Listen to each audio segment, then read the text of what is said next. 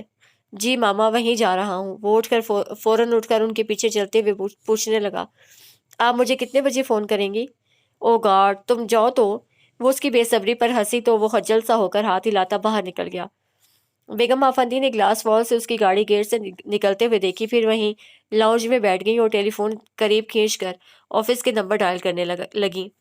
Hello. چند لمحوں بعد طاہر صاحب کی آواز سنتے ہی وہ کہنے لگی، طاہر صاحب میں آج آفس نہیں آ رہی، بس کچھ طبیعت ٹھیک نہیں ہے، آپ ٹینڈر کے تمام کاغذات مکمل کر لیں۔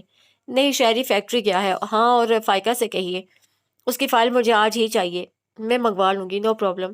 اوکے۔ انہوں نے ریسیور رکھ دیا، پھر خانزامہ کو بلا کر اسے کچھ خاص ڈشز بنانے کا کہہ کر اپنے کمرے میں آ گئی۔ کیسے کیسے خواب دیکھتا ہے شہری، اور عجیب منطق ہے اس کی کہ اس لڑکی کو معلوم ہی نہیں ہونا چاہیے کہ وہ اسے پسند کرتا ہے۔ کیا واقعی اسے معلوم نہیں ہوگا؟ یہ کیسے ممکن ہے؟ لڑکیاں تو اس معاملے میں بہت حساس ہوتی ہیں، فوراً سمجھ لیتی ہیں کہ کون کس انداز سے دیکھ رہا ہے۔ فائقہ نے بھی شہری کی آنکھوں میں اپنے لیے پسندیدگی کی جھلک ضرور محسوس کی ہوگی، اور اگر میں اس کی تھوڑی سی حوصلہ افزائی کر دوں تو کیا وہ جانے کیا پلان کرنے جا رہی تھی کہ فون کی بیل نے ان کی سوچوں کو منتشر کر دیا۔ یس، انہوں نے خاصی ناگواری سے ریسیور اٹھایا تھا۔ السلام علیکم بیگم صاحبہ۔ ادھر ان کے لیگل ایڈوائزر ابرار قریشی تھے۔ وعلیکم السلام۔ وہ ایک دم سنبھل گئیں۔ کیسی طبیعت ہے بیگم صاحبہ؟ ابھی آفس فون کیا تو معلوم ہوا؟ ہاں بس، وہ ان کی بات پوری ہونے سے پہلے بول پڑی۔ موسم بدلتا ہے تو اپنا رنگ ضرور دکھاتا ہے، یہ تو ہے۔ خیر آپ بتائیے کیسے یاد کیا؟ انہوں نے پوچھا۔ وہ مجھے یہ معلوم کرنا تھا کہ آپ جانتی ہیں افندی صاحب کی پہلی بیگم صاحبہ اور بچے کہاں ہیں؟ ابرار قریشی نے قدرے رک کر کہا تو یکلخت ان کے اعصاب تن گئے تھے۔ بمشکل خود پر قابو پا کر سرسری انداز میں بولی، نہیں، کیوں؟ میرے پاس ایک خط آیا ہے۔ صاحبزادے نے اپنا نام پتہ تو نہیں لکھا، لیکن خود کو آفندی صاحب کا بیٹا کہا ہے۔ ابرار قریشی نے بتایا تو وہ فوراً پوچھنے لگی، اور کیا لکھا ہے؟ اور کوئی خاص بات نہیں، لیکن بیگم صاحبہ یہ کیسے ممکن ہے؟ میرا مطلب ہے، مجھے افندی صاحب نے یہ بتایا تھا کہ ان کے بیوی بچے ایک ایکسیڈنٹ کا شکار ہو گئے تھے۔ ابرار قریشی جس قدر الجھ کر بولے اسی قدر بیگم آفندی مطمئن سی ہو کر بولی تھی، ہاں ایسا ہی ہوا تھا۔ پھر یہ خط؟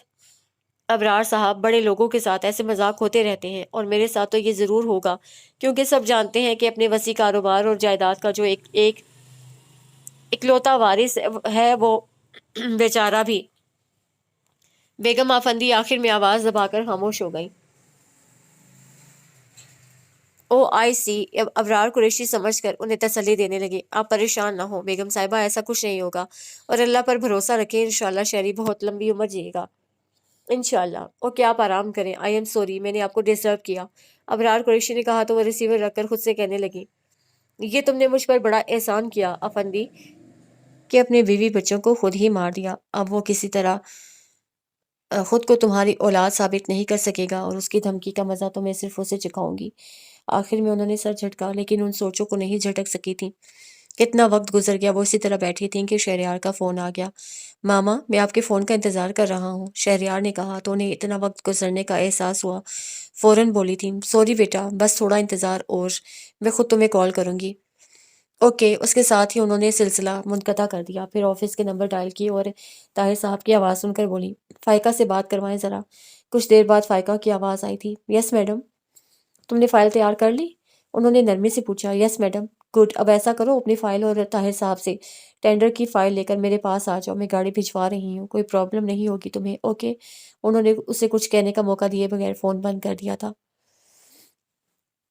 وہ کچھ الجھی ہوئی سی بیگم آفندی کے کمرے سے نکلی اور طاہر صاحب سے ٹینڈر کی فائل لے کر اپنی ٹیبل پر آتے ہی نادرا سے بولی، سنو، میں جا رہی ہوں۔ کہاں؟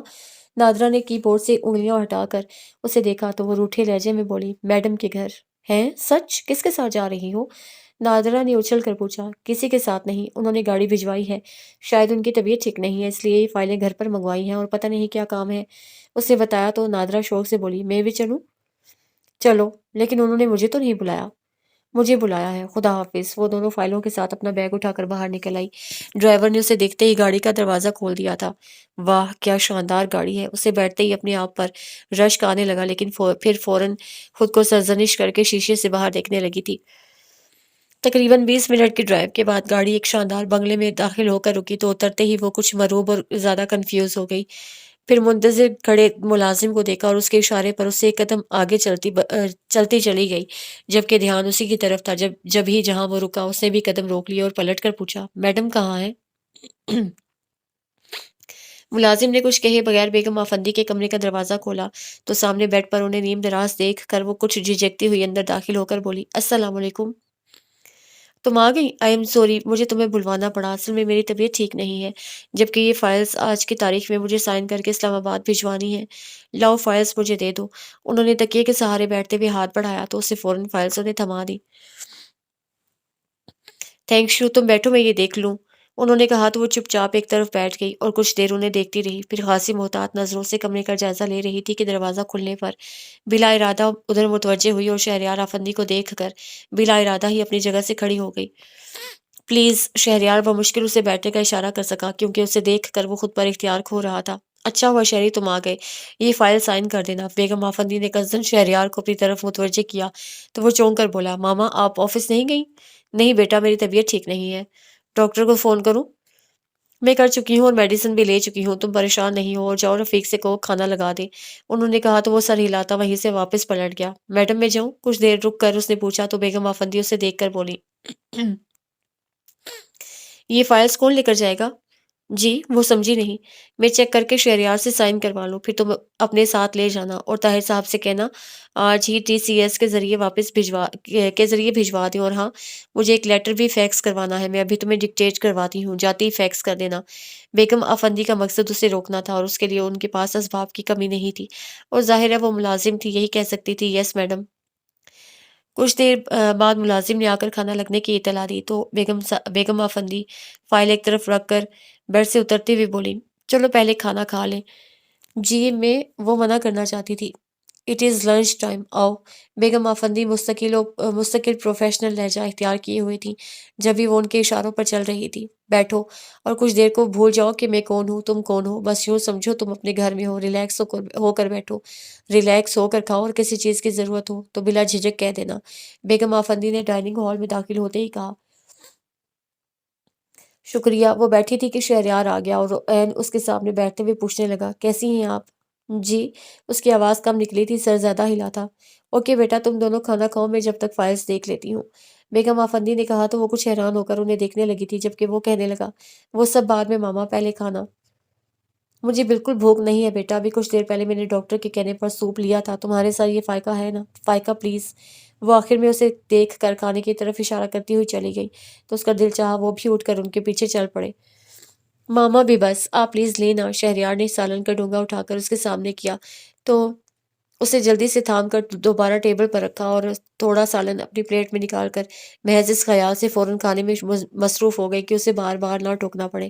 شہریار افندی بظاہر اپنی پلیٹ پر جھک گیا تھا، لیکن توجہ اسی پر تھی، کبھی اس کے ہاتھ، کبھی جھکی پلکیں اور کبھی سیدھی شفاف مانگ کو دیکھتے ہوئے اچانک اسے رامش کی بات یاد آئی۔ اسے کہا تھا تم جاؤ اس کے پاس، اسے اپنے جذبات، اپنے احساسات سے آگاہ کرو، پھر دیکھو وہ تمہارے لیے کیا کرتی ہے۔ اگر تم نے اس کے دل کو چھو لیا تو پھر وہ صرف تمہاری ہوگی، وہ یہ کبھی نہیں سوچے گی کہ تمہاری زندگی کم ہے یا زیادہ۔ وہ رفاقت کے ایک لمحے کو زندگی، محبت صرف شرط ہے۔ محبت۔ اس کے سینے سے ایک گہری سانس خارج ہو گئی تو وہ جو اس کی موجودگی کو یکسر نظر انداز کیے بیٹھی تھی سر اونچا کر کے دیکھنے لگی، پھر اس کی پلیٹ پر نظر پڑی تو تعجب سے بولی آپ کھانا نہیں کھا رہے؟ کیا میری وجہ سے؟ آپ کی؟ او نو، میں کھا رہا ہوں۔ وہ کچھ سٹ پٹایا اور فوراً نوالا منہ میں ڈال لیا تو وہ اس پر سے نظریں ہٹا کر یوں ہی ٹیبل پر سجے اتنے ڈھیر سارے لوازمات دیکھنے لگی۔ آپ یہ لیجئے نا۔ شہریار نے ایک ڈش اٹھا کر اس کے سامنے کی۔ شکریہ، میں کھا چکی ہوں، اسے سہولت سے منع کیا اور اٹھ کر بیسن پر ہاتھ دھونے لگی۔ پھر پلٹی تو وہ بھی اٹھ چکا تھا، فوراً پوچھنے لگا چائے تو پئیں گی نا آپ؟ میرا خیال ہے میڈم نے فائلز چیک کر لی ہوں گی، اس نے ایک طرف سے منع کیا۔ آئیے دیکھ لیتے ہیں، اسے کہا تو وہ خاموشی سے اس کے پیچھے چلتی ہوئی بیگم آفندی کے کمرے میں آ گئی۔ ماما آپ نے فائلز دیکھ لیں؟ شہریار نے پوچھا تو بیگم آفندی نے سر اونچا کیا اور دونوں کو ایک ساتھ دیکھ کر بولی نہیں بیٹا، اس میں کچھ وقت لگے گا، تم کہیں جانا نہیں، یہ پیپرز تم کو سائن کرنے ہیں۔ نہیں میں کہیں نہیں جا رہا، اپنے کمرے میں ہوں، اسے کہا تو بیگم آفندی اس بات میں سر ہلا کر دوبارہ اپنے کام کی طرف متوجہ ہو گئی، لیکن پھر فوراً خیال آنے پر اسے پکار کر بولی شہری ایسا کرو بیٹا، فائقہ کو اپنی لائبریری دکھاؤ، یہاں یہ بور ہوگی۔ نو میڈم، میں آئیے پلیز، اسے ساتھ چلنے کا اشارہ کیا جبکہ بیگم آفندی متوجہ نہیں تھی۔ وہ جز بز ہوتی اس کے ساتھ چل پڑی، لیکن پھر لائبریری دیکھ کر اس کی ساری بوریت دور ہو گئی۔ گو کہ زیادہ انگلش لٹریچر تھا، اس کے علاوہ روسی، فرانسیسی کے تراجم اور اردو میں کچھ تاریخی ناولز اور چند نامور شعراء کے مجموعے دیکھ کر وہ کچھ تعجب سے پوچھنے لگی آپ کو شاعری سے لگاؤ ہے؟ بہت، مجھے لگتا ہے میرے اندر بھی ایک شاعر موجود ہے، اسے کہا تو وہ مزید حیران ہوئی واقعی؟ آپ کو حیرت کیوں ہو رہی ہے؟ اسے ٹوکا تو وہ جواب سے کترا کر پوچھنے لگی کبھی کچھ کہا آپ نے، کوئی شعر وغیرہ؟ نہیں، پہلے میں سوچتا تھا کہ وہ سامنے ہوگا تو میں اسے دیکھ کر لکھوں گا، لیکن جب وہ سامنے آیا تو میں خود کو بھول گیا، شعر کیا کہتا؟ اسے کہا تو وہ اس بار اپنی حیرت چھپانے کے لیے اس نے ریک کے اندر جھانکنا شروع کر دیا، پھر یوں ہی اس کی طرف دیکھے بغیر بولی آپ کے ذوق کی داد دینی پڑے گی۔ شکریہ، آئیے چائے آ گئی ہے۔ چائے؟ اس نے پلٹ کر دیکھا تو ملازم چائے کی ٹرے ٹیبل پر رکھ کر جا رہا تھا۔ وہ بغیر کسی پس و پیش کے آ کر بیٹھ گئی اور ٹرے اپنی طرف کھینچ کر کپ سیدھے کرتے ہوئے پوچھنے لگی آپ چینی کتنی لیں گے؟ ایک چمچ وہ جانے کی نظروں سے دیکھنے لگا تھا کہ اسے اپنے ارد گرد کھینچا حصار ٹوٹتا محسوس ہونے لگا۔ گھونٹ گھونٹ چائے حلق سے اترتے ہوئے اس نے اپنی نظروں کو قصدن ادھر ادھر بھٹکتا چھوڑ دیا، لیکن ان نظروں کا کیا کرتی جن کی تپش نے اسے بری طرح نروس کر دیا تھا۔ بمشکل تمام چائے کا کپ خالی کر کے اٹھنے لگی تھی کہ وہ بول اٹھا، ایک بات پوچھوں؟ جی، اسے اٹھنا کا ارادہ ترک کرنا پڑا۔ محبت کیا ہے اور آپ اس پر کتنا یقین رکھتی ہیں؟ شہریار نے اس پر سے نظریں ہٹائے بغیر سیدھے سادے انداز میں پوچھا۔ محبت کیا ہے؟ اس نے اس پرسوچ انداز میں دہرایا، پھر کہنے لگی، میرا ذاتی خیال یہ ہے کہ محبت اس کائنات کی سب سے بڑی اور سب سے خوبصورت سچائی ہے، اور میرا اس جذبے پر صرف یقین نہیں ایمان ہے۔ اور پلیز آپ یہ فرسودہ سوال مت پوچھیے گا کہ آپ نے کبھی کسی سے محبت کی؟ محبت کی جاتی ہے یا ہو جاتی ہے؟ اس سے پوچھا نہیں تھا، لیکن پھر سوالیہ نشان بھی بن گیا تو وہ اور ذرا سے کندھے اچکا کر بولی، پتہ نہیں یہ بحث اکثر سننے میں آتی ہے۔ کچھ لوگ کہتے ہیں محبت کی جاتی ہے اور کچھ کا کہنا ہے ہو جاتی ہے۔ آپ کا کیا خیال ہے؟ میں ان دونوں باتوں سے اتفاق نہیں کرتی۔ وہ دامن بچا کر اٹھ کھڑی ہوئی۔ چلیں میڈم انتظار کر رہی ہوں گی۔ چلیں، وہ اٹھتے ہوئے بولا، آپ کے ساتھ اچھا وقت گزرا، اور آج تو ماما نے آپ کو آفیشل کام سے بلایا ہے، کبھی اپنی مرضی سے آئیے گا۔ اسے یوں ہی اس بات میں سر ہلا دیا۔ میں انتظار کروں گا۔ شہریار نے آگے بڑھ کر دروازہ کھولتے ہوئے کہا تو وہ اس کے عاجزانہ لہجے پر ایک پل کو چونکی، پھر فوراً باہر نکل آئی تھی۔ وہ جب سے بیگم آفندی کے گھر سے ہو کر آئی تھی مسلسل الجھ رہی تھی۔ اس کے سمجھ میں نہیں آ رہا تھا کہ شہریار آفندی کس مقصد سے اس کی طرف پیش رفت کر رہا ہے، محض دل لگی، محض دوستی، یا سچ مچ اپنے دل کے ہاتھوں مجبور ہو گیا ہے۔ گو کہ تیسری بات اسے سچ لگ رہی تھی، کیونکہ اس روز بس ایک زبان کو ہی اس نے اپنے اختیار میں رکھا تھا، ورنہ تو اس کی آنکھوں سے اور اس کے ہر اندازے اس کے جذبوں کا اظہار ہوا تھا۔ اس کے باوجود اس کا دل نہیں مان رہا تھا کہ وہ نہ تو بہت حسین ہے، نہ بہت مالدار، اس کے برعکس عام سی لڑکی ہے، اور رابعہ کی نظر میں تو وہ کچھ بھی نہیں، پھر کیسے وہ کسی کی نظروں میں سما سکتی ہے؟ اس وقت وہ چولہے پر چائے کا پانی رکھ کر ایسے ہی سوچوں میں گم ہو گئی تھی۔ ادھر پانی سوکھ کر کیتلی میں سے دھواں اٹھنے لگا تھا، لیکن اسے کچھ ہوش نہیں تھا۔ لیجیے، ان محترمہ کو ہوش ہی نہیں۔ رابعہ دھواں دیکھ کر کچن میں آئی تھی، اور جب اسے دیکھا تو تپنے کے ساتھ طنز آمیز لہجے میں بولی، تمہیں کیا افغانستان کا غم کھایا جا رہا ہے؟ ہیں؟ چونکنے کے ساتھ کیتلی پر اس کی نظر پڑی۔ ہائے، یہ کیا ہوا؟ تمہارا سر۔ رابعہ نے کیتلی اتار کر سنک میں ڈالی، پھر اسے دیکھ کر مشکوک انداز میں پوچھنے لگی، تم کن سوچوں میں گم تھی؟ میں سونی کا سوچ رہی تھی، اس کو کالج میں ایڈمیشن کرانا ہے نا۔ سوچ رہی ہوں کل آفس سے چھٹی کر کے اس کے ساتھ چلی جاؤں۔ وہ بری طرح سے ٹوٹائی تھی، لیکن پھر بات بھی بنا گئی۔ تمہیں چھٹی کرنے کی ضرورت نہیں ہے، سونی کے ساتھ میں جاؤں گی، رابعہ نے کہا تو اسے کوئی بحث نہیں کی۔ اچھی بات ہے، تم چلے جانا، اور اس سے اچھی بات یہ ہوگی کہ تم کیتلی اچھی طرح مانچ کر چائے بنا دو، ابو انتظار میں بیٹھے ہیں۔ ارے میں خود تو انہیں چائے کا کہہ کر آئی تھی۔ وہ فوراً کیتلی مانجنے لگی تو رابعہ جاتے جاتے رک کر پوچھنے لگی، سنو، کیا واقعی تم سونی کے کالج کا سوچ رہی تھی؟ کیا مطلب ہے تمہارا؟ وہ ہاتھ روک کر اسے دیکھنے لگی۔ مطلب یہ کہ سونی کا ایڈمیشن تو کوئی مسئلہ نہیں ہے، ماشاءاللہ ایک گریڈ لائی ہے، جس کالج میں جائے گی ہاتھوں ہاتھ لی جائے گی، ہے نا؟ رابعہ نے مطلب بتا کر تائید چاہی تو وہ اس کا مطلب سمجھ کر نظریں چراتی ہوئی بولی، ہاں اس کا ایڈمیشن آرام سے ہو جائے گا۔ پھر تم کیا سوچ رہی تھی کہ کیتلی جل گئی، اتنا دھواں اٹھا لیکن تمہیں خبر نہ ہوئی، اور ایسا اس وقت ہوتا ہے جب زندگی میں کوئی نیا موڑ آتا ہے۔ رابعہ چپتے ہوئے لہجے میں بول رہی تھی، اس کے برعکس اگر اس کا انداز دوستانہ ہوتا تو شاید وہ اسے اپنی ہمراز بنا لیتی، لیکن اب وہ بگڑ گئی۔ تمہارا دماغ خراب ہے، میری زندگی میں بھلا کیا موڑ آ سکتا ہے، اور اگر آیا تب بھی اس طرح نہیں سوچوں گی۔ پھر کس طرح سوچو گی؟ رابعہ اس کے پیچھے پڑ گئی تھی۔ یہ وقت آنے پر بتاؤں گی، ابھی تو تم مجھے کام کرنے دو۔ وہ دوبارہ چائے کا پانی رکھ کر سالن گرم کرنے لگی۔ سنو، کوئی بھی قدم اٹھانے سے پہلے یہ ضرور سوچنا کہ ابو نے تم پر اعتماد کر کے تمہیں جاب کی اجازت دی تھی، ان کے اعتماد کو ٹھیس نہیں پہنچنی چاہیے۔ رابعہ اپنی بات ختم کرتے ہی کچن سے نکل گئی تو وہ کچھ دیر حیران سے اس کے پیچھے دیکھتی رہی، پھر ایک دم سلگ کر سوچنے لگی، ایسی باتوں میں کتنا دماغ چلتا ہے اس کا، اڑتی چڑیا کے پر گن لیتی ہے، اور تنبیہ کرنا بھی نہیں بھولتی، ایسے جیسے خود بڑی فرمانبردار وفا شیار ہو۔ ہوں۔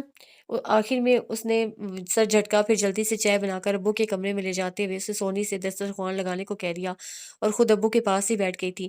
تمہاری جاب کیسی چل رہی ہے؟ ابو نے پوچھا۔ ٹھیک ہے، میں چاہتی ہوں اس کے ساتھ کوئی اور کورس بھی کر لوں، لیکن وقت کا مسئلہ ہے۔ فل ٹائم جاب میں یہی ہوتا ہے، ویسے تمہیں ضرورت بھی نہیں ہے، ابو نے کہا، تبھی سونی اسے بلانے آ گئی۔ آپ ہی چلیں کھانا کھا لیں۔ جاؤ بیٹا، کھانا کھاؤ، یہ کپ بھی لے جاؤ۔ ابو نے چائے کا آخری گھونٹ لے کر کپ اسے تھمایا، پھر سونی سے پوچھنے لگے، یہ آواز کس کی ہے؟ کون آیا ہے؟ اظام بھائی آئے ہیں۔ اظام بھائی؟ اسے اس وقت اظام کی آمد پر اچنبھا ہوا۔ دل ہی دل میں قیاس کرتی ہوئی برآمدے میں آئی اور انہیں سلام کرتے ہوئے بولی، کھڑے کیوں ہیں؟ بیٹھ جائیں، میں پہلے پھوپھا جان سے مل لوں۔ وہ کہہ کر ابو کے کمرے میں چلے گئے تو اس نے دسترخوان پر بیٹھتے ہوئے پوچھا، کھانا نہیں کھائیں گے اذام بھائی؟ کہہ رہا ہے کھا کر آیا ہوں۔ امی نے یوں بتایا جیسے کہہ رہی ہوں میں پوچھ چکی ہوں۔ اس وقت کیسے آ گئے؟ رابعہ نے اپنی پلیٹ میں سالن نکالتے ہوئے کہا تو امی بگڑ گئیں۔ تمہیں کیا تکلیف ہے؟ وہ کسی بھی وقت آئے، میری بلا سے؟ رابعہ سر جھٹک کر کھانے میں مصروف ہو گئی، لیکن وہ مسلسل قیاس کرتی رہی کیونکہ اسے تشویش بھی تھی، شاید اس لیے کہ اعظام اس وقت کبھی نہیں آئے تھے۔ بہرحال کھانا کھاتے ہی رابعہ حسب عادت اپنے کمرے میں چلی گئی اور اس نے دسترخوان سمیٹتے ہوئے امی سے پوچھا، امی آپ چائے پئیں گی؟ نہیں، اس وقت چائے پیوں گی تو پھر رات بھر نیند نہیں آئے گی، البتہ اعظام کے لیے بنا دو، امی نے کہا۔ انہی کے لیے بنانے جا رہی ہوں، وہ کہتی ہوئی کچن میں آ گئی اور چائے کا پانی رکھ کر جلدی سے برتن دھو ڈالے۔ پھر محض اعظام کا ساتھ دینے کے لیے اس نے آدھا کپ اپنے لیے بھی بنا لیا اور اندر آئی تو اعظام اس کے کمرے میں سونی کے ساتھ بیٹھے تھے۔ چائے لیجیے اعظام بھائی، اس نے کہا۔ تب وہ اس کی طرف متوجہ ہوئے اور کپ تھام کر کچھ کہنے کے لیے منہ کھولا تھا کہ وہ بول پڑی، میں بالکل ٹھیک ہوں، آپ سنائیں، آج کیسے راستہ بھول گئے؟ تم جو نہیں آئی اتنے دنوں سے، تشویش ہوئی کہ کہیں مرور تو نہیں گئی؟ اس نے فوراً کہا تو اعظام قدرے خفگی سے بولے، وہ سے اچھی بات نکالا کرو۔ میرے لیے اچھی بات یہی ہے کہ میں مر جاؤں، اس نے کہا تو اس بار سونی سہم کر بولی، اللہ آپی، آپ کیسی باتیں کر رہی ہیں؟ پاگل ہے یہ، اعظام اٹھتے ہوئے بولے۔ بہرحال میں تمہاری خیریت معلوم کرنے آیا تھا، اسما اور امی بھی بہت پوچھ رہی تھی تمہیں، فرصت ملے تو مل آنا ان سے۔ وہ کچھ نہیں بولی، خاموشی سے انہیں دیکھتی رہی تو اعظام اپنی بات سوچتے ہوئے پوچھنے لگے، کچھ غلط کہہ گیا ہوں کیا میں؟ نہیں تو آپ کھڑے کیوں ہو گئے؟ بیٹھے نا۔ نہیں، چلتا ہوں، 10 بج چکے ہیں، انہوں نے گھڑی دیکھتے ہوئے کہا۔ 10 بج گئے؟ واقعی بہت رات ہو گئی، وہ ہنسی۔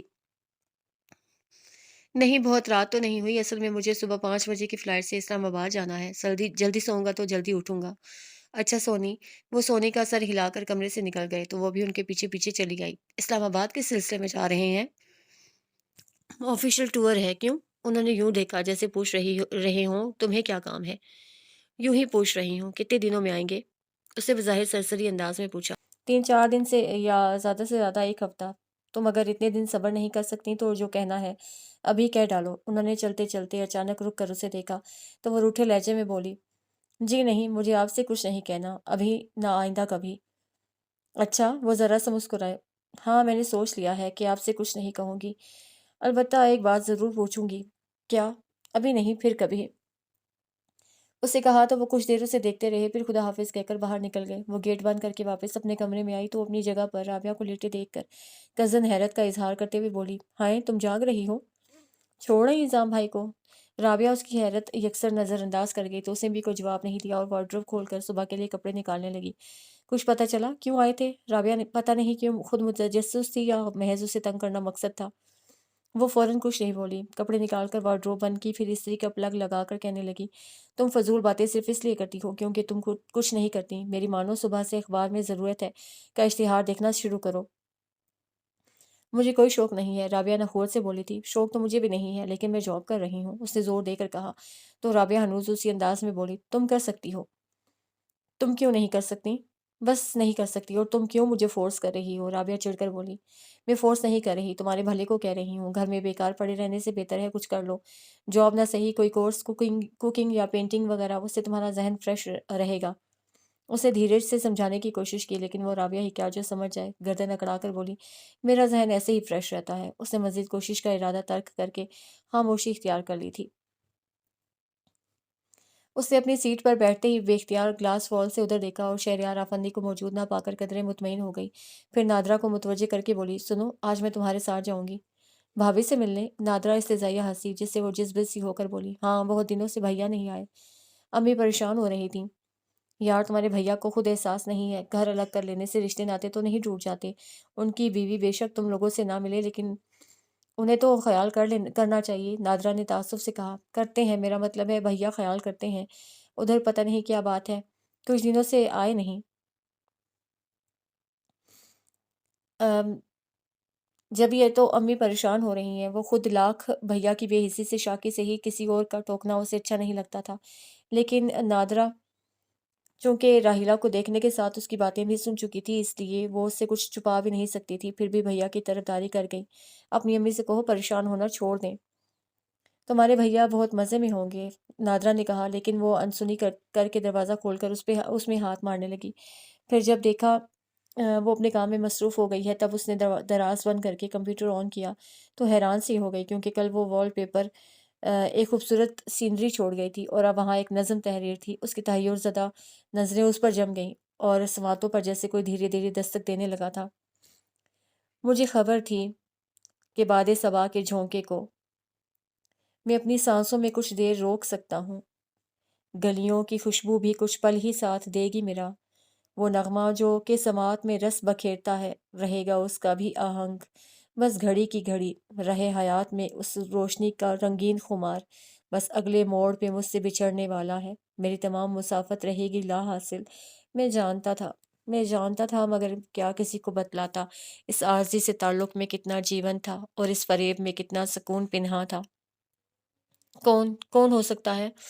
اس نے سوچتے ہوئے ذرا سی گردن سیدھی کی تو نظروں کے سامنے شہریار آفندی کا کمرہ آ گیا، اور گو کہ وہ موجود نہیں تھا، پھر بھی اس کا دل جس انداز سے دھڑکا، اسے یقین ہو گیا کہ یہ وہی ہو سکتا ہے، اور اس یقین نے اسے گمسم کر دیا تھا۔ کتنے پل بیت گئے اور شاید بہت دیر تک وہ یوں ہی گمسم بیٹھی رہتی اگر جو طاہر صاحب اسے نہ پکارتے۔ مس فائقہ؟ جی؟ وہ بری طرح چونکی تھی۔ آپ کا فون ہے، انہوں نے کہا تو اس نے حیران ہو کر اپنی طرف اشارہ کیا۔ میرا؟ جی آئیے ادھر میڈم کے کمرے میں سن لیں۔ وہ حیرت کے ساتھ قیاس کرتی ہوئی اٹھ کر میڈم آفندی کے کمرے میں آئی اور ٹیبل پر رکھا ریسیور اٹھا کر ہیلو کہا تو ادھر سے پوچھا گیا، آپ فائقہ ہیں؟ جی، آپ کون؟ اس نے اجنبی آواز پر مزید الجھ کر پوچھا۔ مجھے چھوڑیں، یہ بتائیں آپ اعجاز صاحب کی کون ہیں؟ بیٹی، اس نے فوراً بتایا، لیکن دوسری طرف خاموشی چھا گئی۔ ہیلو، اس نے کریڈل پر ہاتھ مارا، تب ریسیور سے آواز آئی، سوری مس، میں آپ کو کوئی اچھی خبر نہیں سنا رہا، ایسا ہے کہ آپ کے فادر کا ایکسیڈنٹ ہو گیا ہے۔ کیا کہا؟ وہ ایک دم حواس کھونے لگی۔ پلیز خود پر کنٹرول رکھیں، آپ کے فادر یہاں جناح ہاسپٹل میں ہیں، آپ فوراً آ جائیں یا ایسا کریں۔ وہ جانے کیا کہنے جا رہا تھا، اسے سنا ہی نہیں۔ ریسیور رکھ کر ادھر ادھر دیکھا، بیگم آفندی ابھی تک نہیں آئی تھیں اور طاہر صاحب ایک طرف کھڑے تھے۔ وہ میڈم، اس نے طاہر صاحب کو دیکھتے ہوئے بس اسی قدر کہا، وہ شہریار کو سی آف کرنے گئی ہیں، شہریار آج لندن جا رہے ہیں۔ طاہر صاحب نے بتا کر پوچھا، خیریت کیا ہوا ہے؟ میرے فادر کا ایکسیڈنٹ ہو گیا ہے، میڈم آئے تو انہیں بتا دیجیے گا میں جا رہی ہوں، وہ بہت ضبط سے کہتی ہوئی میڈم کے کمرے سے نکلی اور اپنی ٹیبل سے بیگ اٹھا کر نادرا سے بولی، نادرا، میں جناح ہاسپٹل جا رہی ہوں، دعا کرنا میرے ابو بالکل ٹھیک ہوں۔ اس کے ساتھ ہی وہ تیز قدموں سے باہر نکل آئی اور رکشہ روک کر اس میں بیٹھتے ہی قرآنی آیات کا ورد کرنے لگی۔ ٹریفک کے ازدحام سے نکلتا ہوا رکشہ جب جناح ہاسپٹل کی حدود میں داخل ہوا تب اسے اپنے اکیلے ہونے کا احساس ہوا تو اس نے سوچا پہلے بھیا کو فون کرے، لیکن پھر وہ ایمرجنسی میں بھاگتی چلی گئی۔ ایکسکیوز می، ابھی یہاں ایکسیڈنٹ کیس میں اعزاز احمد کو لایا گیا ہے، اس نے کاؤنٹر پر موجود نرس کو مخاطب کر کے پوچھا تو وہ فائل پر نظر ڈال کر بولی، جی وہ آپریشن تھیٹر میں ہے، میں انہیں دیکھ سکتی ہوں؟ نہیں۔ کیا انہیں بہت زیادہ چوٹیں آئی ہیں؟ وہ رو دینے کو ہو رہی تھی۔ پتہ نہیں بی بی، ابھی ڈاکٹر آئیں گے، ان سے پوچھ لیجیے گا۔ میرے خدا، اس کی آنکھیں دھندلانے لگیں، وہ مشکل تمام خود کو گھسیٹتی ہوئی بوتھ تک آئی، لیکن اس کے پاس ٹیلی کارڈ نہیں تھا۔ مایوسی ہو کر ادھر ادھر دیکھ رہی تھی کہ کب سے آواز آئی، نمبر بتائیں۔ جی؟ اسے پلٹ کر دیکھا تو ایک اجنبی ٹیلی کارڈ لیے اسے مخاطب تھا۔ وہ فوراً ریسیور اٹھا کر بھیا کے آفس کے نمبر ڈائل کرنے لگی۔ ہیلو، ادھر سے سلمان کی آواز سنتے ہی اس کے رکے ہوئے آنسو چھلک گئے۔ بھیا، میں فائقہ بول رہی ہوں، ابو کا ایکسیڈنٹ ہو گیا ہے، آپ پلیز جلدی سے آ جائیں۔ کہاں ہو تم اس وقت؟ سلمان نے پوچھا۔ جناح ہاسپٹل۔ کیسے ہوا ایکسیڈنٹ؟ مجھے یہ سب نہیں پتا، بس آپ فوراً آ جائیں، وہ چیخی تھی۔ گھبراؤ نہیں، میں آ جاؤں گا، لیکن کچھ دیر ہو جائے گی، سلمان نے تسلی دیتے ہوئے کہا۔ کوئی دیر نہیں بھیا، میں اکیلی ہوں یہاں۔ اس کا بس نہیں چل رہا تھا کہ انہیں ریسیور سے کھینچ لے، اور یہاں اسٹیٹ بینک سے سینئر آفیسرز آئے ہوئے ہیں، آدھ گھنٹے میں چلے جائیں گے، پھر میں فوراً آتا ہوں، تم پریشان نہیں ہو؟ اچھا۔ ادھر سے سلسلہ منقطع ہو گیا تو اسے دکھ اور بے یقینی سے ریسیور کو دیکھا، پھر کریڈل رکھ کر اپنے آس پاس دیکھنے لگی۔ کوئی سہارا تھا نہ بیٹھنے کی جگہ۔ آئیے ادھر چلیں، اجنبی کی آواز پر وہ چونک کر اسے پوچھنے لگی، آپ کون ہیں؟ میرا نام اعجاز ہے اور میں اعجاز صاحب کے ساتھ کام کرتا ہوں، ابھی میں نے ہی آپ کو فون کیا تھا، اس نے بتایا تو وہ فوراً پوچھنے لگی، آپ ابو کے ساتھ تھے جب ان کا ایکسیڈنٹ ہوا؟ نہیں، میں نے ایکسیڈنٹ ہوتے نہیں دیکھا، آفس کے قریب شاید روڈ کراس کرتے ہوئے ہوا تھا، وہیں لوگوں کا ہجوم تھا، میں نے جا کر دیکھا تو اعجاز صاحب۔ وہ قصدن خاموش ہو گیا تھا۔ کیا ہوا انہیں؟ میرا مطلب ہے بہت زیادہ چوٹیں تو نہیں آئیں؟ اس کی پریشانی اور بے قراری انتہا کو چھو رہی تھی۔ آپ حوصلہ رکھیں، انشاءاللہ سب ٹھیک ہو جائے گا، آئیے ادھر بیٹھتے ہیں۔ اعجاز نے اس کی بات کا جواب نہیں دیا، جس سے اس کا دل اندیشوں میں گھر گیا کہ پتہ نہیں کیا ہونے والا ہے۔ آپ اگر گھر فون کرنا چاہیں تو، اعجاز نے کہا تو وہ مایوسی سے نفی میں سر ہلاتے ہوئے اسے ایک دم اعظام کا خیال آیا، فوراً اس کے ہاتھ سے ٹیلی کارڈ لے کر اعظام کے آفس کے نمبر ڈائل کرنے لگی۔ جی مجھے اعظام صاحب سے بات کرنی ہے۔ اسلام آباد؟ ابھی آئے نہیں؟ کب تک آئیں گے؟ اچھا ٹھیک ہے۔ اس کی مایوسی سوا ہو گئی، ریسیور رکھ کر بوجھل قدموں سے کوریڈور میں بینچ پر بیٹھی اور اپنی نظریں آپریشن تھیٹر پر جما دیں، جبکہ اس کا ذہن سلمان بھیا کو سوچتے ہوئے چٹکنے لگا تھا۔ کتنی ہی دیر بعد آپریشن تھیٹر کا دروازہ کھلنے کے ساتھ ڈاکٹر برآمد ہوا تو وہ بھاگ کر اس تک جا پہنچی۔ ڈاکٹر صاحب، میرے ابو۔ ویری سیریس کیس، ڈاکٹر مایوسی سے سر ہلاتے ہوئے کہنے لگا۔ دماغ پر گہری چوٹ ہے، آپریشن ہوگا۔ باقی زخم؟ بازو اور پیٹھ؟ اس کے پیچھے کھڑے اعجاز نے پوچھا۔ وہ ٹھیک ہو جائیں گے، لیکن دماغ کی چوٹ اگر بر وقت آپریشن نہ ہوا تو ہو جائے گا۔ میں ابھی… وہ ڈاکٹر کی بات پوری ہونے سے پہلے بول پڑی اور پھر سامنے سے آتے سلمان بھیا کو دیکھ کر بھاگ کر ان کے سینے سے جا لگی۔ بھیا، بھیا ابو کو بچا لیں، انہیں فوراً ہسپتال لے چلیں۔ ہاں ہاں صبر کرو، مجھے ابو کو دیکھنے تو دو۔ سلمان نے اسے خود سے الگ کیا، پھر ڈاکٹر کے ساتھ آپریشن تھیٹر میں چلے گئے۔ وہ بھی ان کے پیچھے جانا چاہتی تھی لیکن اس کی ہمت نہیں ہوئی۔ دوسرے اعجاز نے بھی اس کا راستہ روک لیا تھا۔ کچھ دیر بعد سلمان واپس آئے تو ان کا چہرہ اترا ہوا تھا، اسے ایک طرف لے جا کر کہنے لگے، آپریشن پر بہت خرچہ آئے گا، ابو کی زندگی سے بڑھ کر کچھ نہیں بھیا، بس آپ انہیں لے چلیں۔ وہ مچل کر بولی، ایسے کیسے لے جاؤں؟ کچھ انتظام ہو تب تو۔ انہوں نے کہا تو وہ فوراً بولی، میں کرتی ہوں انتظام، امی کے پاس بھی جمع پونجی کافی ہوگی، آپ ابو کو لے جائیں، میں امی سے پیسے لے کر وہیں آغا خان ہسپتال پہنچتی ہوں۔ ٹھیک ہے تم جاؤ، سلمان نے کہا تو اس نے مزید ایک لمحہ ضائع نہیں کیا اور بھاگ کر باہر نکلی تھی۔ اس نے بہت چاہا کہ امی کے سامنے معمولی چوٹوں کا ذکر کرے، لیکن انہیں دیکھتے ہی اس کے ضبط کے بندھن ٹوٹ گئے۔ ان سے لپٹ کر جو رونا شروع کیا تو امی کے ساتھ رابعہ بھی پریشان ہو گئی۔ کچھ بتاؤ تو ہوا کیا؟ آخر رابعہ نے چیخ کر کہا اور اسے کھینچ کر امی سے الگ کیا تو وہ ہچکیوں کے درمیان بولی، ابو کا ایکسیڈنٹ ہو گیا ہے۔ ہائے! امی وہیں ڈھہ گئیں۔ کب؟ کہاں؟ تمہیں کیسے پتہ چلا؟ رابعہ اسے جھنجھوڑنے لگی۔ اور ابو ہیں کہاں؟ ہاسپٹل میں، وہ امی کے گرنے سے سنبھل کر بولی۔ پہلے امی کو اٹھاؤ۔ رابعہ نے امی کا ہاتھ پکڑ کر اٹھایا، پھر انہیں تخت پر بٹھاتی ہوئی بولی، حوصلہ رکھیں، یہ تو ایسے ہی پاگل ہے۔ کہاں ہے تمہارے ابو؟ امی نے اس سے پوچھا۔ ہاسپٹل میں، سلمان بھیا ان کے پاس ہیں، بس آپ جلدی سے پیسے نکالیں، اس وقت جتنے آپ کے پاس ہیں سب دے دیجیے، اسے کہا تو امی فوراً اٹھ کر اندر چلی گئیں۔ بیٹھو، رابعہ نے اس کے کندھے پر دباؤ ڈال کر بٹھایا، پھر اس کے لیے پانی لے آئی تھی۔ اس نے ایک سانس میں گلاس خالی کیا، پھر آہستہ آواز میں رابعہ سے بولی، بہت سیریس کنڈیشن ہے ابو کی، بھیا انہیں ہسپتال لے گئے ہیں، میں پیسے لے کر وہیں پہنچ جاؤں گی، میں تمہارے ساتھ چلتی ہوں۔ رابعہ نے فوراً کہا، نہیں تم یہاں امی کا خیال رکھو، امی اکیلی ہیں، سونی اور عثمان آ جائیں پھر بے شک تم آ جانا۔ وہ کہتی ہوئی اٹھ کھڑی ہوئی اور اندر جانے لگی کہ امی آ گئیں۔ یہ 20,000 ہیں۔ امی نے رومال میں لپٹی اپنی جمع پونجی اس کی طرف بڑھائی تو وہ مایوسی سے بولی، بس؟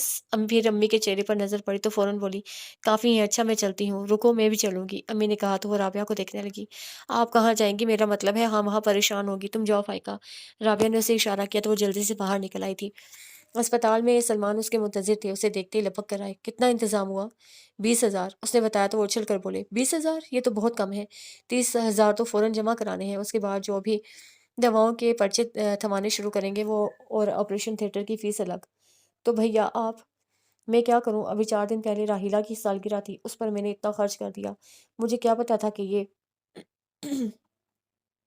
وہ جھنجھلاتے ہوئے پلٹ کر راہداری میں مڑ گئے تو وہ بس چند قدم ان کے پیچھے چل سکی اور نڈھال سی بینچ پر ڈھہ گئی اور انگلیوں سے پیشانی تھام کر سوچنے لگی کہ اب وہ کیا کرے، کس کے پاس جائے۔ اعظام بھائی، اعظام بھائی، اس کی ہر دھڑکن پکارنے لگی تھی۔ نہیں ہے اعظام بھائی یہاں، اس نے اپنے دل کو ڈانٹا تھا۔ تبھی سلمان آ گئے۔ دیکھو ابھی میں نے 15,000 جمع کرائے ہیں، یہ باقی کچھ دواؤں کے لیے رکھ لیے ہیں، راحیلہ کے پاس جاؤ، لیکن اس کے پاس بھی گھر کے خرچے کے 3-4 ہزار ہی ہوں گے، جبکہ یہاں مزید 50-60 ہزار کی ضرورت ہے۔ 50,000؟ اس کی آنکھیں پوری کھل گئیں۔ شاید اس سے بھی زیادہ۔ سلمان اٹھ کر ٹہلنے لگے، شاید سوچ رہے تھے کہ کس سے رجوع کریں۔ اس کی نظریں سلمان کے ساتھ ساتھ ادھر سے ادھر بھٹکتی ہوئی اچانک ایک نقطے پر ٹھہر گئیں اور پھر وہ ایک جھٹکے سے اٹھ کھڑی ہوئی۔ بھیا میں اپنی میڈم سے بات کرتی ہوں، شاید وہ اتنی رقم ایڈوانس میں دے دیں۔ شاید، سلمان نے سوچتے ہوئے انداز میں کہا تو وہ فوراً بولی، کوشش کرنے میں کیا حرج ہے، کر دیکھو۔ سلمان کے سینے سے گہری سانس خارج ہوئی تھی۔ ٹھیک ہے میں جا رہی ہوں۔ پھر اسی تیزی سے نکلی تھی اور تمام راستہ دعا کرتی رہی کہ یا اللہ بیگم آفندی کے دل میں رحم ڈالے اور وہ بغیر کسی پس و پیش کے اسے ایڈوانس میں اتنی رقم دے دے۔ یا اللہ میرے ابو کی بہت لمبی عمر ہو اور اپنے کرم سے تو ان کی ساری مشکلیں آسان کر دے۔ اس نے صدق کے دل سے دعا کرتے ہوئے بیگم آفندی کے کمرے کا دروازہ کھولا تھا۔ میں آئی کم ان؟ یس، بیگم آفندی نے اپنی مصروفیت ترک کیے بغیر کہا، پھر ایک دم چونک کر اسے دیکھتے ہوئی بولی، تم کیسے آئیں؟ تمہارے فادر؟ میرے فادر، وہ بے اختیار رو پڑی۔ میڈم پلیز میری ہیلپ کریں، میرے فادر کی کنڈیشن بہت سیریس ہے، میں انہیں آغا خان ہاسپٹل میں چھوڑ آئی ہوں۔ اچھا ہاسپٹل ہے، ٹھیک ہو جائیں گے تمہارے فادر، بیگم آفندی نے تسلی دی۔ دعا کریں، وہ ہتھیلیوں سے آنکھیں رگڑتی ہوئی بولی۔ انشاءاللہ، آؤ بیٹھو۔ بیٹھنے کا وقت نہیں ہے میڈم، میں آپ کے پاس اپنی ضرورت سے آئی ہوں۔ ادھر میرے فادر کا آپریشن ہو رہا ہے اور اس کے لیے مجھے پیسوں۔ اس کی زبان لڑکھڑا کر رک گئی۔ بیگم آفندی ایک دم سیدھی ہو گئی اور چیئر کی بیک سے کمر ٹیک کر اسے دیکھنے لگی تھی۔ ماما، میں نہیں جانتا یہ لڑکی کون ہے، اس کا کیا نام ہے اور یہاں کس پوسٹ پر کام کرتی ہے۔ میں صرف اتنا جانتا ہوں کہ اسے دیکھ کر میں خدا سے اپنے لیے بہت لمبی عمر کی دعا مانگنے لگتا ہوں۔ اس کا بہت خیال رکھیے گا میڈم۔ میڈم مجھے ایڈوانس میں، وہ بڑی آس سے دیکھنے لگی۔ کتنی رقم چاہیے؟ بیگم آفندی کی نظریں اس پر جم کر رہ گئی تھیں جبکہ ذہن متحرک ہو گیا تھا۔ 50,000۔ اس کی نظریں جھک گئیں۔ 50,000؟ بیگم آفندی نے دہرایا، پھر کچھ دیر سوچنے کے بعد کہنے لگی، میں تمہیں اس سے زیادہ رقم دے سکتی ہوں، لیکن میری ایک شرط ہے۔ مجھے آپ کی ہر شرط منظور ہے، وہ فوراً بولی تھی۔ سوچ لو۔ نہیں، مجھے کچھ نہیں سوچنا، میں اپنے ابو پر اپنی جان قربان کر سکتی ہوں، اس سے بڑھ کر آپ کیا مانگیں گی؟ پلیز اپنی شرط بتائیں۔ اس نے عاجزی سے کہا، شرط بتانے میں وقت لگے گا اور تمہارے پاس ابھی وقت نہیں ہے، لو یہ پیپر سائن کر دو۔ بیگم آفندی نے سادہ پیڈ اس کے سامنے ڈال دیا اور خود دراز کھول کر اس میں سے ہزار ہزار کے نوٹ نکال کر ٹیبل پر رکھنے لگی، جنہیں دیکھتے ہی اس نے فوراً پین اٹھا لیا، لیکن پھر سادہ پیپر سائن کرتے ہوئے اس کی انگلیاں کانپنے لگی تھیں۔ بی بریو، بہادر بنو۔ بیگم آفندی اس کے ہاتھ کے نیچے سے پیڈ نکالتے ہوئے کہنے لگی، یہ 1,00,000 ہے، ضرورت پڑے تو اور لے لینا، اور ہاں، جب تک تمہارے فادر ٹھیک نہیں ہو جاتے تمہیں آفس آنے کی ضرورت نہیں ہے، البتہ مجھے فون ضرور کرتی رہنا، اوکے؟ جی۔ اتنی رقم دیکھ کر بھی جانے وہ کیوں بھوج سی گئی تھی۔ کہاں، ہسپتال جاؤ گی؟ جی۔ 1 منٹ رکو، میں ڈرائیور سے کہتی ہوں، تمہیں لے جائے گا۔ بیگم آفندی نے بیل کا بٹن پش کرتے ہوئے کہا تو وہ ممنونیت سے بولی، thanks you madam. No thanks, انہوں نے کہا، پھر چپڑاسی کے آنے پر اسے مخاطب ہو گئی، ڈرائیور سے کہو مس فائقہ کو ہاسپٹل لے جائے۔ اسے یہ سوچنے کی فرصت نہیں تھی کہ وہ کیا کر رہی ہے اور آئندہ اس کے ساتھ کیا ہونے والا ہے۔ اسے صرف ابو کی فکر تھی۔ بینچ کے ایک کونے میں دبکی وہ مسلسل قرآنی آیات کا ورد کرنے کے ساتھ ابو کی درازی عمر کی دعائیں مانگ رہی تھی۔ اس کے علاوہ اسے کسی بات کا ہوش نہیں تھا۔ اس کی زبان اور حلق تک خشک ہو گیا تھا، پھر بھی اس کا ورد جاری تھا۔ پورے 4 گھنٹے بعد سلمان اس کے پاس آ کر بیٹھے اور اس کے کندھے پر ہاتھ رکھ کر اپنے ساتھ لگاتے ہوئے بولے، تمہاری دعاؤں نے ابو کو بچا لیا ہے۔ سچ بھیا؟ وہ ان کے سینے میں منہ چھپا کر رو پڑی۔ ارے بے وقوف، رونے دھونے کا سلسلہ گھر جا کر کرنا۔ سلمان اسے نرمی سے ٹوک کر پوچھنے لگے، یہ بتاؤ اب ابو کو کہاں منتقل کروانا ہے، وارڈ یا پرائیویٹ روم؟ وہ فوراً بولی تھی، سوچ لو، کہیں پیسے کم پڑ گئے تو۔ نہیں کم پڑیں گے، چلیں پہلے مجھے ابو کے پاس لے چلیں، وہ کہتی ہوئی اٹھ کھڑی ہوئی۔ وہ ابھی ہوش میں نہیں ہے، سلمان نے کہا۔ پھر بھی چلے، میں جب تک انہیں دیکھ نہیں لوں گی مجھے چین نہیں آئے گا۔ اس نے سلمان کا ہاتھ پکڑ کر کھینچا تو وہ اٹھتے ہوئے بولے، چلو لیکن کوئی حماقت نہیں کرنا، میرا مطلب ہے خود پر قابو رکھنا۔ فکر نہیں کریں، میں بہت بہادر ہوں۔ مشکل گھڑی ٹل گئی تھی تو اب وہ مسکرائی تھی، لیکن جب آپریشن تھیٹر میں جا کر ابو کو دیکھا تو اس کا دل سہم کر رہ گیا۔ ان کا پورا سر بینڈیج میں جکڑا تھا اور غالباً زیادہ خون بہہ جانے کے باعث ان کا چہرہ سفید دٹھے کی مانند ہو رہا تھا۔ اسے جھک کر ان کے سینے پر رکھے ہاتھ پر اپنے ہونٹ رکھے تو اس کی آنکھوں سے موتی چھلک گئے۔ کیا کر رہی ہو، چلو۔ سلمان اسے کندھوں سے تھام کر باہر لے آئے، پھر رسٹ واچ پر نظر ڈالتے ہوئے بولے، 5 بج چکے ہیں، یہاں ابو کے پاس کون رکے گا؟ میں، وہ فوراً بولی، لیکن تم اکیلی؟ آپ میری فکر نہ کریں، اس نے کہا تو سلمان خاموش ہو رہے، آپ پہلے امی کے پاس چلے جائیں، وہ بہت پریشان تھی، فون بھی تو نہیں ہے گھر میں۔ اسے اب ٹیلی فون کی ضرورت اور اہمیت کا احساس ہوا تھا۔ ابو ٹھیک ہو جائیں پھر سب سے پہلے فون لگوائیں گے۔ اچھا میں چلتا ہوں، اور گھر سے کچھ منگوانا ہو تو بتا دو، میں امی سے کہہ دوں گا، وہ عثمان کے ہاتھ بھیج دیں گی۔ سلمان کا اجلت بھرا انداز بتا رہا تھا کہ اب انہیں جانے کی جلدی ہو رہی ہے۔ ابھی تو میں کچھ نہیں کہہ سکتی بھیا، آپ بس امی کو اطمینان دلا دیجیے گا۔ تم اکیلی پریشان تو نہیں ہوگی؟ نہیں، مجھے اب پریشانی امی کی طرف سے ہو رہی ہے، آپ پلیز پہلے وہیں جائیے گا۔ اس نے کہا تو سلمان اس بات میں سر ہلاتے آگے بڑھ گئے۔ سنیں، پیشنٹ کو کمرے میں کب لایا جائے گا؟ 32، یس، آدھے گھنٹے بعد۔ آپ چاہیں تو اتنی دیر میں گھر کا چکر لگا سکتی ہیں، نرس نے بتانے کے ساتھ مشورہ دیا۔ نہیں، میرا گھر دور ہے، وہ کہہ کر کمرے میں آ گئی تو شفاف بیڈ دیکھتے ہی دن بھر کی تھکن اود کر آئی۔ صبح 9 بجے سے وہ بھاگ رہی تھی اور ساری ٹینشن کے دوران اپنا ہوش ہی نہیں تھا۔ اب جو تکیے کے ساتھ کمر ٹکائی تو جوڑ جوڑ دکھنے لگا تھا۔ وہ کچھ دیر یوں ہی بیٹھی رہی، پھر ٹانگیں اوپر سمیٹ کر آنکھیں بند کر لیں۔ کچھ دیر بعد اسے عثمان کی آواز سنائی دی تھی، یہاں تو صرف آپ ہی ہیں۔ اس نے فوراً آنکھیں کھولیں اور عثمان کو دیکھ کر اٹھتے ہوئے پوچھنے لگی، کون ہے؟ میں اور باجی، عثمان نے کہا۔ تبھی رابعہ اندر آ گئی۔ ابو کہاں ہیں، ٹھیک تو ہے نا؟